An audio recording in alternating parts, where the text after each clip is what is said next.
Cafe কিংবা রেস্টুরেন্টের Chinese ফুডে যেরকম ধরুন নুডলস বা রাইসে একটা সুন্দর স্মোকি ফ্লেভার থাকে, সেই স্মোকি ফ্লেভারটা কোথা থেকে আসে বা কি করে হয় চলুন জেনে নেওয়া যাক। আমরা বাড়িতে ক্যাফের মতো সেম ইনগ্রেডিয়েন্টসে রান্না করলেও সেই সেম অ্যারোমা আর সেম ফ্লেভার কেন হয় না? কারণ হলো দুটো। এক হলো the art of heat control আর সেকেন্ড হলো the breath of wok. Art of heat control প্রথমে বলি। আর্ট অফ হিট কন্ট্রোল হলো আমাদের ক্যাফে বা রেস্টুরেন্টে যে ওভেন ইউজ হয় সেটা হলো ইন্ডাস্ট্রিয়াল ওভেন। আমাদের বাড়ির ওভেন কিংবা গ্যাসে কিন্তু এতটা হাই হিট জেনারেট হয়, সেই হাই হিট কন্ট্রোল করাটাও কিন্তু একটা ব্যাপার।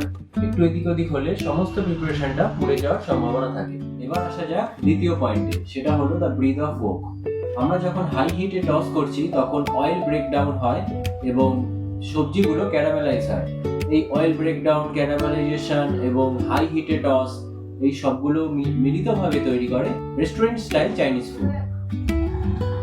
তাহলে আমরা জানলাম রেস্টুরেন্ট স্টাইল এই স্মোকি ফ্লেভারটা আসলে কোথা থেকে আসে।